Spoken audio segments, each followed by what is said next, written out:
marche pas. Ouais. On va commencer, je pense. Les derniers retardataires vont nous rejoindre pour pas perdre trop de temps. Et donc, je vais passer la parole à Nicolas Flouriou, donc, qui va modérer cette session sur l'assurance crédit, un bouclier indispensable en temps de crise. Eh ben, bonjour à tous, bonjour à toutes. Je remercie Option Finance de permettre à la FDCC, par mon intermédiaire, d'animer cette table ronde. La FDCC, c'est l'association des credit managers, et une bonne partie de nos membres, de nos 1000 membres, utilisent au quotidien une assurance crédit, et c'est à ce titre-là que j'ai le plaisir d'animer cette table ronde. On va accueillir François Beaune, qui est aujourd'hui, alors, première casquette, vice-président en charge de la formation à l'AMRAE, et à côté de ça, là, une partie large et corporate risk management à Sonépar. On aura aussi le plaisir d'accueillir Hélène Stack-Petit, qui est Group Insurance Manager à Nexence, et enfin Karine Pichon, qui est DG Europe de l'Ouest à la COFAS, qui est un assureur bien connu de la place. Donc tout d'abord, la première partie de la table ronde va être liée à pourquoi et quelles sont les raisons d'utiliser une assurance crédit, notamment à travers ces crises multiples que l'on a, avec des fréquences très rapprochées et dans le même temps. Et je vais laisser la main et la parole à Hélène, tout simplement. Bonjour à tout le monde. Donc en fait, pourquoi Nexence souscrit une assurance crédit? Déjà, je vais juste vous situer peut-être Nexence si vous ne connaissez pas. C'est une entreprise qui fabrique des câbles. C'est une entreprise française qui travaille beaucoup en Europe, mais dans le monde entier. On a une présence dans une quarantaine de pays, qui est quand même important par rapport à l'assurance crédit aussi.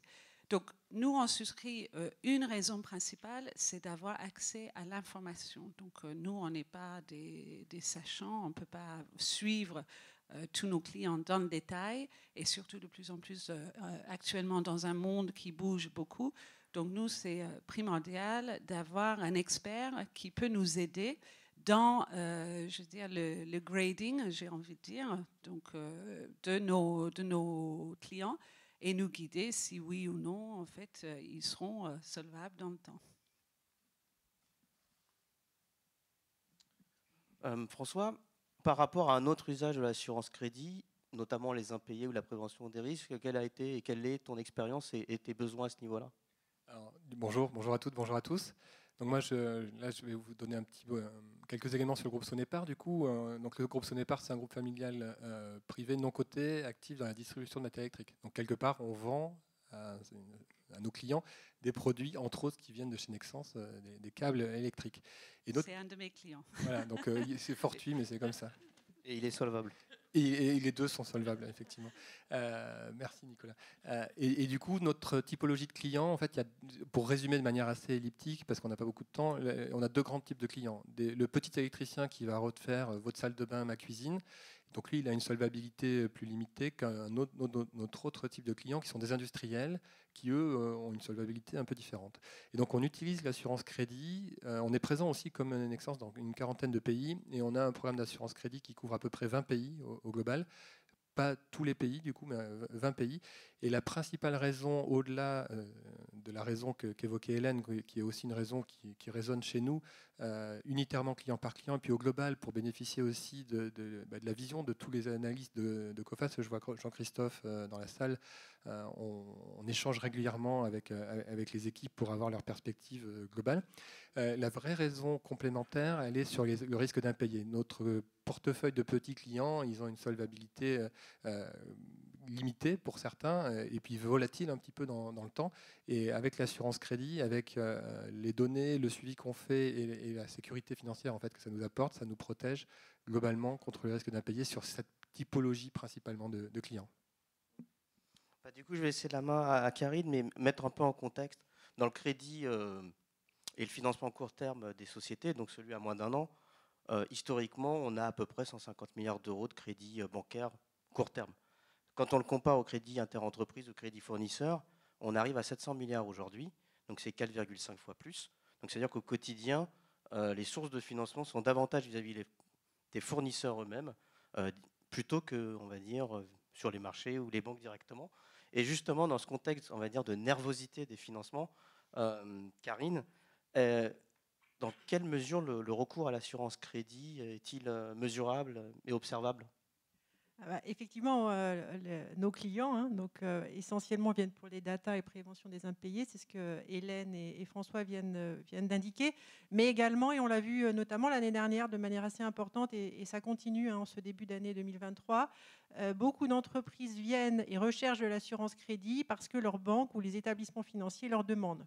À la fois parce que le volume de financement en fait augmente, le besoin augmente notamment suite aux effets inflationnistes, mais également une appréciation des risques qui, même si en France, vous avez dû voir le niveau de faillite est équivalent à celui de 2019, mais 2019 était quand même une bonne année. Mais malgré tout, cette appréciation du risque est là. Le coût de la dette également et du financement est en progression. Et donc, beaucoup d'entreprises viennent nous voir pour à la fois avoir accès à ce financement en plus grand nombre et également optimiser le coût de ce financement auprès de leur banque.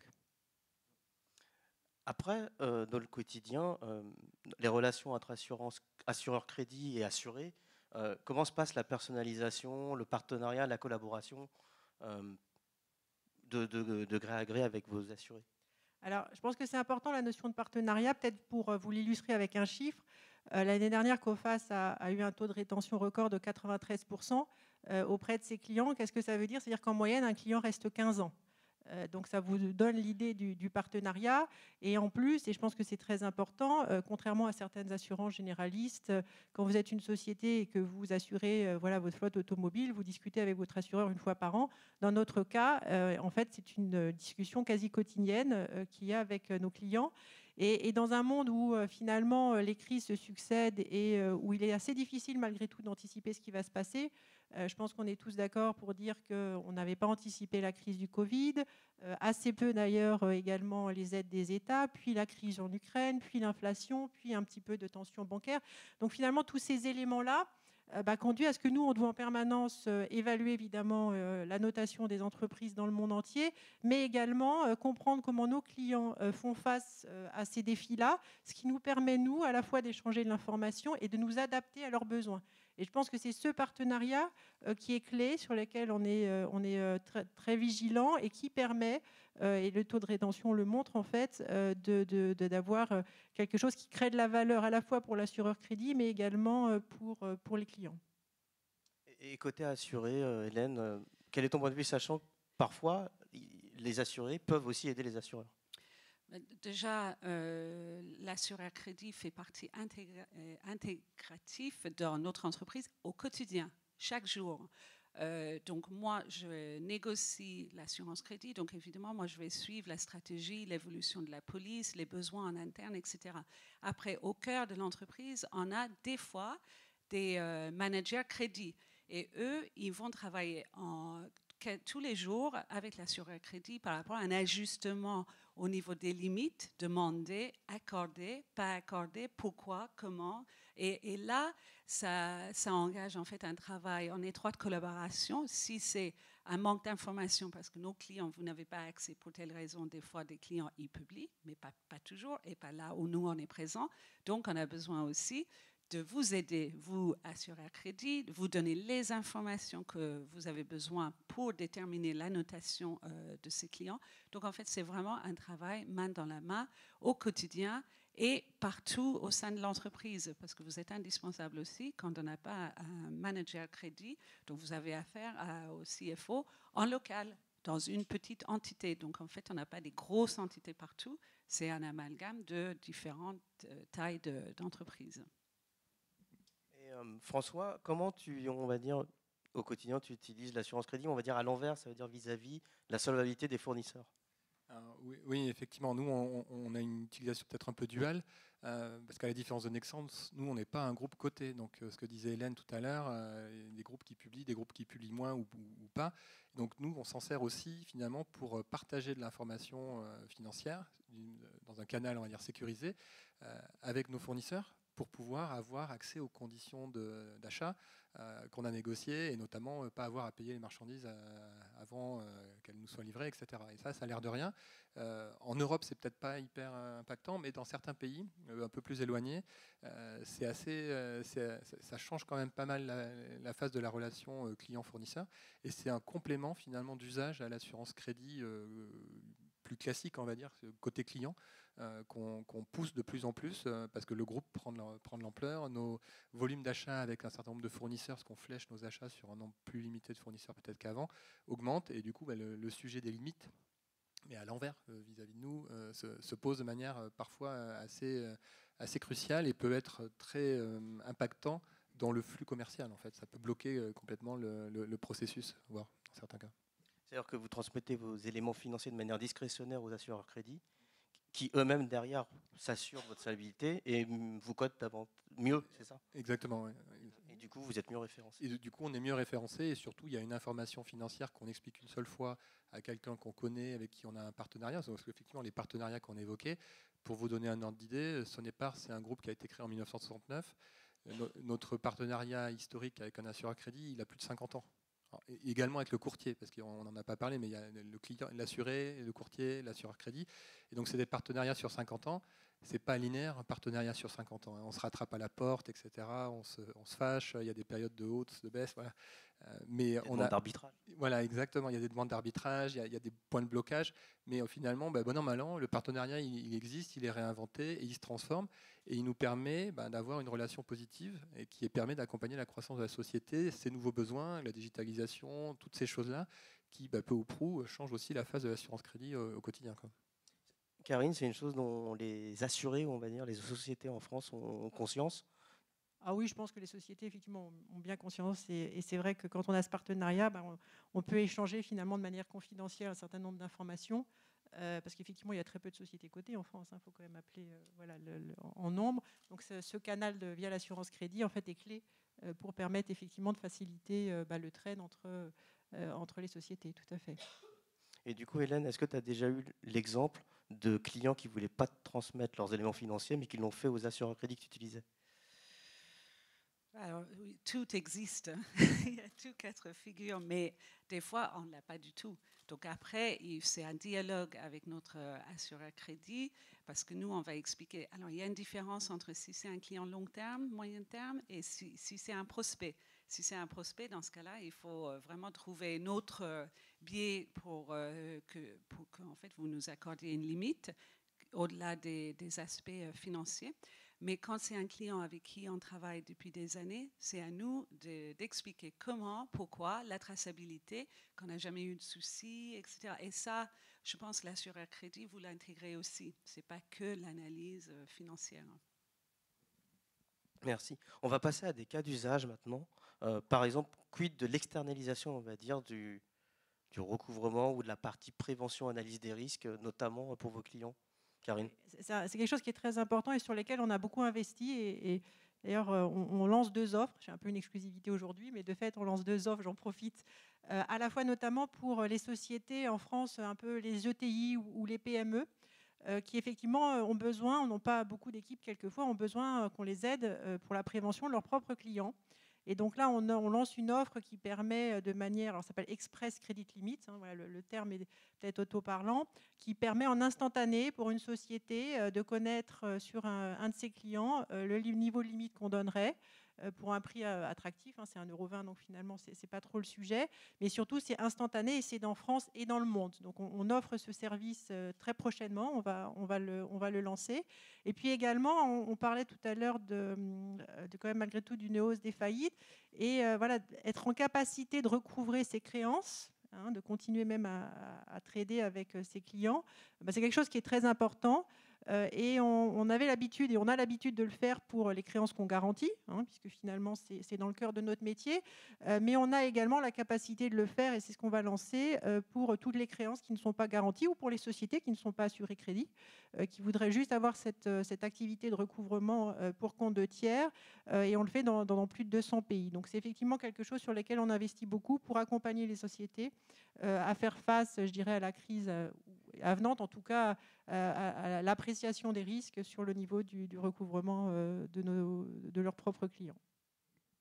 Merci. Hélène, est-ce que tu pourrais nous partager l'exemple par rapport aux renouvelables et aux éoliennes offshore que tu as pu rencontrer?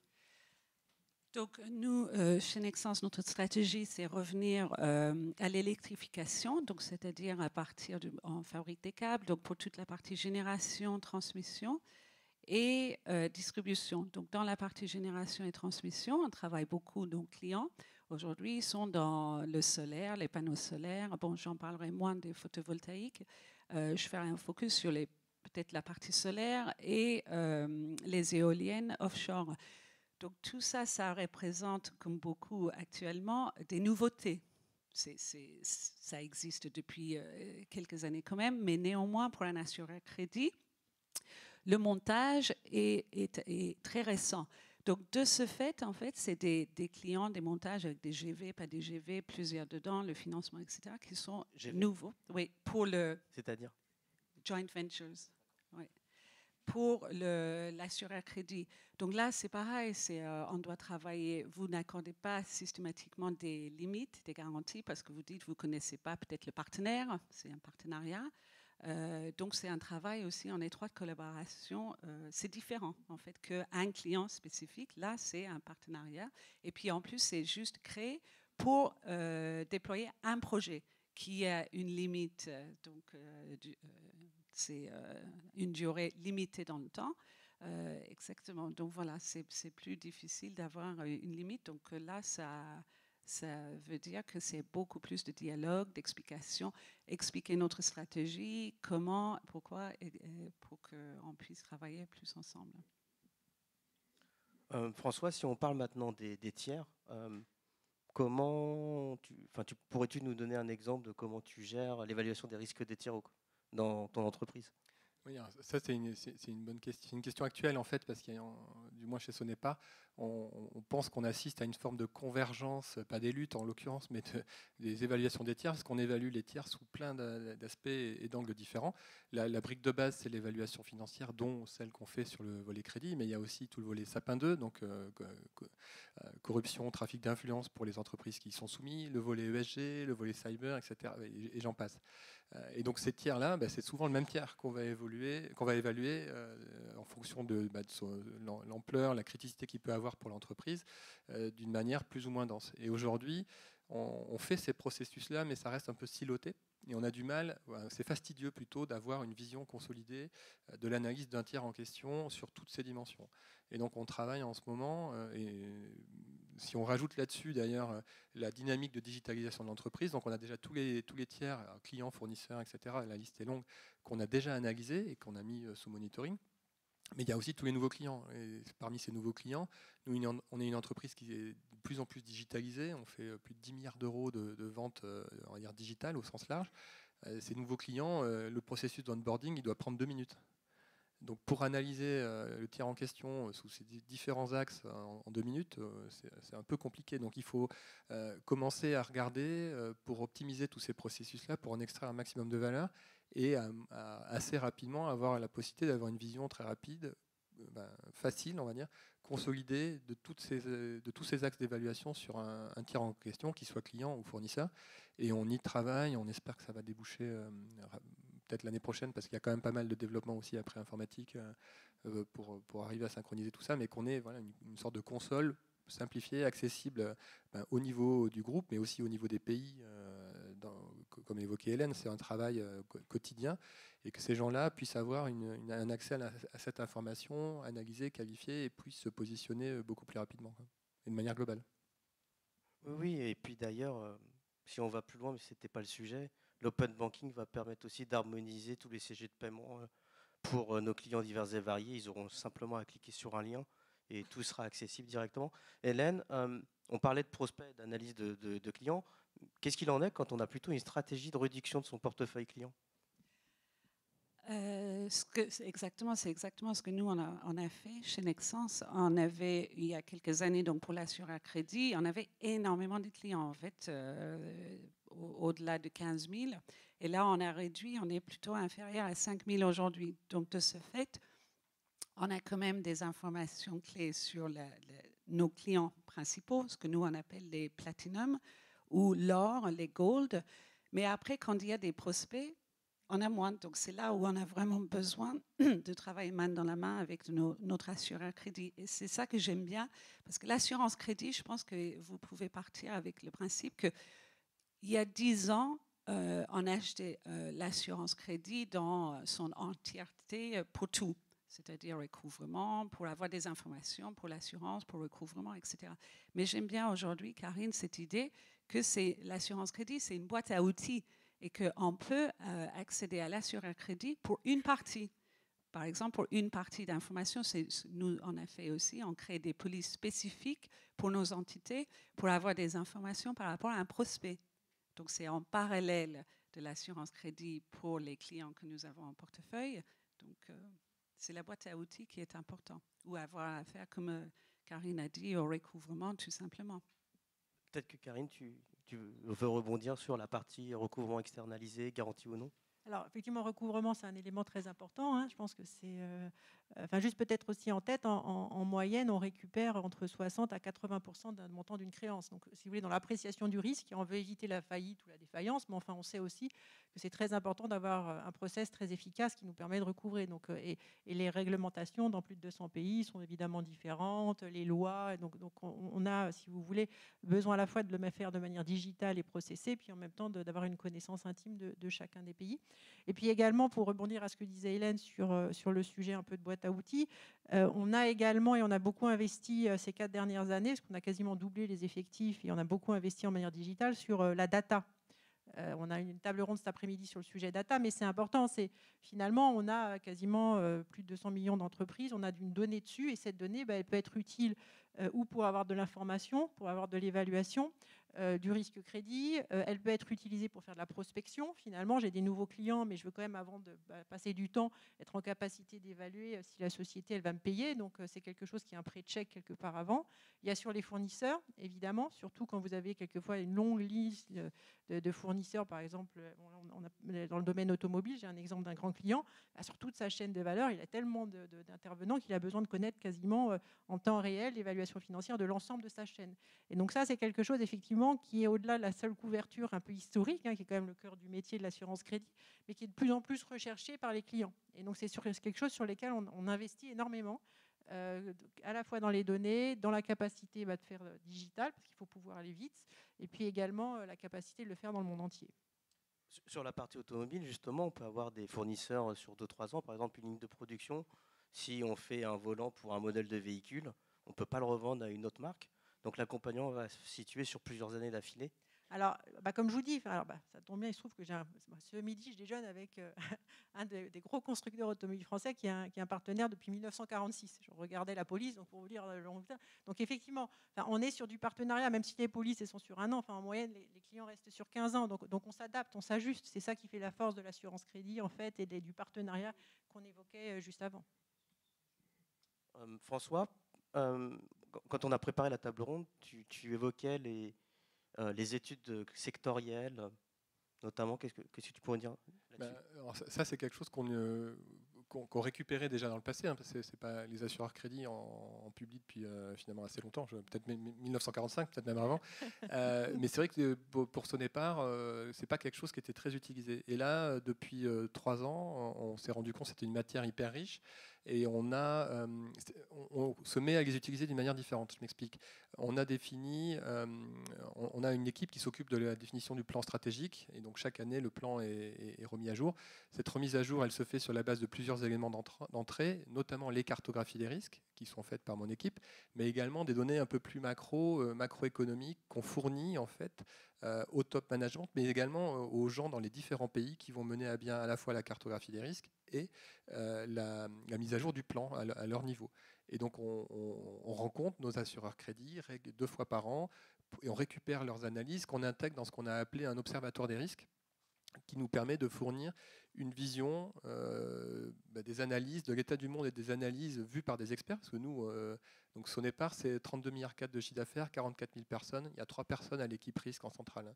Et on n'est pas des économistes, donc ce n'est pas nous qui allons faire ces analyses. Et au niveau de la strate, ils sont 2.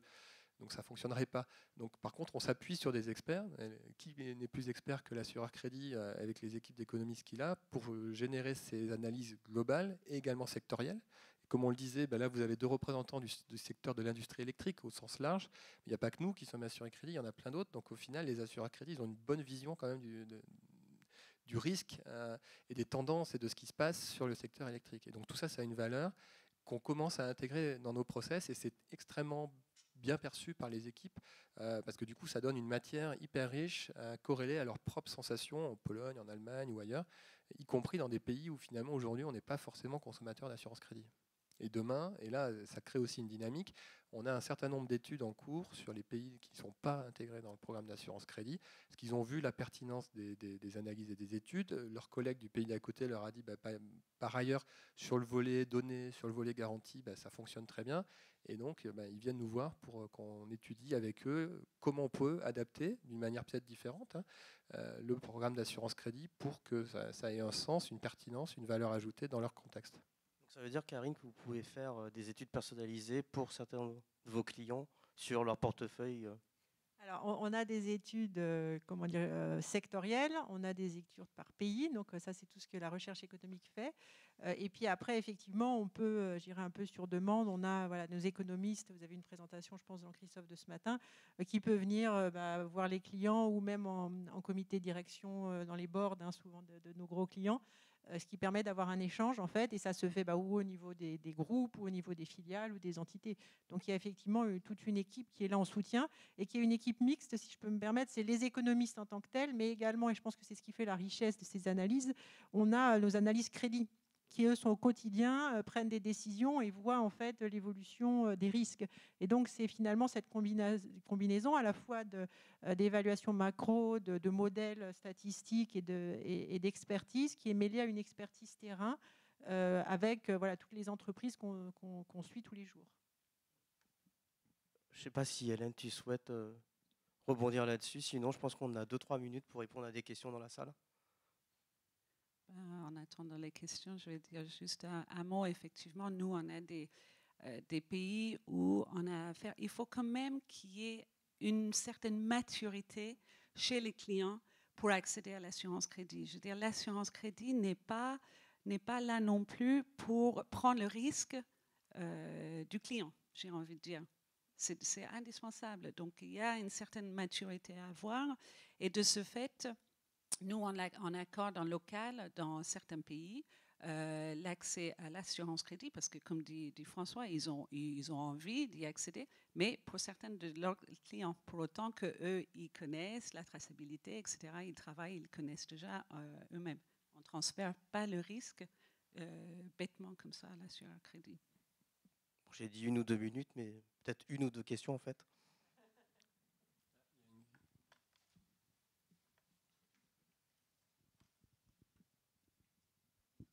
Monsieur Baum, vous vous occupez de assurance crédit prêteur ou emprunteur? Donc moi, je suis les deux en fait, des deux côtés. Parce que du coup, moi, je suis pas dans la direction financière. Mon équipe et moi, on est au secrétariat général, mais il se trouve que dans l'assurance crédit, il y a assurance, et comme on s'occupe de l'assurance, ça reste aussi des acteurs, les courtiers, les assureurs, c'est des acteurs de la sphère assurantielle. Donc finalement, cette partie-là, elle est chez nous en responsabilité. Par contre, la partie quotidienne exécution, elle est clairement pas chez nous, elle est dans la finance, au niveau des différentes équipes, trésorerie, équipe de credit management et puis direction financière au sens plus large. Donc au final, moi et mon équipe et moi là-dessus, on voit les deux côtés. Parce que du coup, on voit le côté client et le côté fournisseur, et on intervient aussi, mais là sous direction de la direction financière.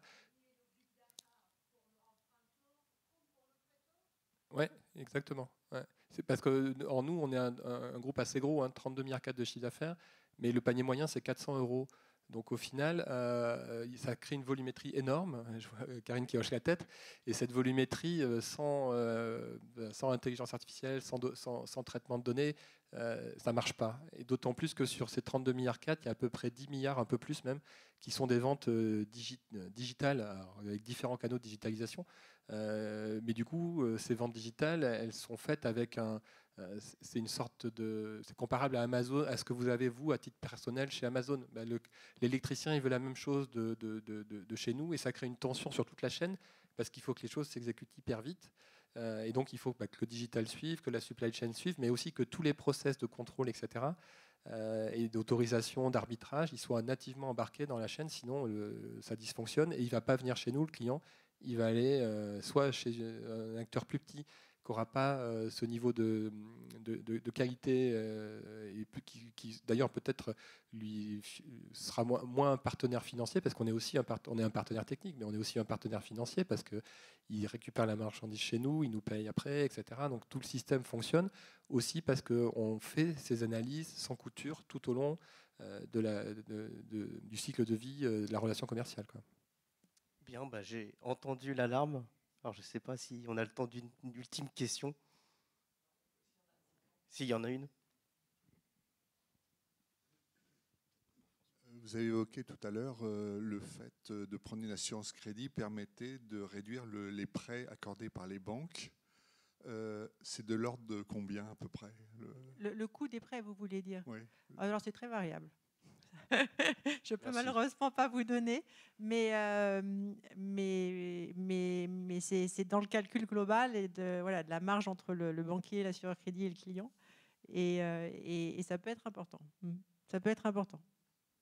D'accord. Et petite question, l'ajustement, si vous voyez un client dont la difficulté va augmenter, vous réduisez les délais de recouvrement, comment ça se passe? Alors quand on a un client ou un risque qui est en difficulté, ce qui est très important à voir, c'est qu'on prend des décisions tous les jours. Donc en fait, on a besoin d'évaluer la société. On ne cherche pas à la faire tomber, parce que quelquefois, c'est ce qu'on nous reproche, c'est quand on enlève des limites sur des sociétés, on les fait encore plus vite tomber, parce que de fait, elles n'ont pas le financement et autres. C'est ce sur quoi on s'est engagé depuis quelques années à ne jamais faire. Donc en fait, on est en permanence en train d'évaluer la société, d'essayer de voir si c'est temporaire ou pas temporaire, de réduire éventuellement dans le temps ou de redonner. Et donc, on s'ajuste réellement en permanence. Et la crise du Covid était intéressante de ce point de vue-là, parce que quelque part, on aurait pu penser que tout tombait. Donc, il y a eu un réflexe, global, un peu de réduction. Puis, on a vu après que les sociétés, en fait, notamment grâce aux aides étatiques, continuaient à se développer. Et donc, on a réouvert. Donc, en fait, on est en ajustement permanent. Et peut-être pour vous donner un chiffre global, je trouve qu'il est intéressant, par rapport à fin 2019, nos encours, ils ont augmenté de quasiment 30-35%, donc très largement au-dessus de l'inflation sur cette période. Donc on a accompagné. Donc c'est cet accompagnement permanent qui est fait d'ajustement et toujours, je pense, qui est presque le plus important, en dialogue avec les clients, c'est-à-dire qu'on s'est engagé, sauf cas extrême, ce qui jusqu'ici c'est pas encore passé, de ne jamais faire quelque chose sans que le client ne soit pas au courant, parce que ça lui permet lui aussi de s'ajuster. Et ça, c'est essentiel. Bien, merci Hélène, Karine, François, merci à vous. Et on va passer à la facturage maintenant.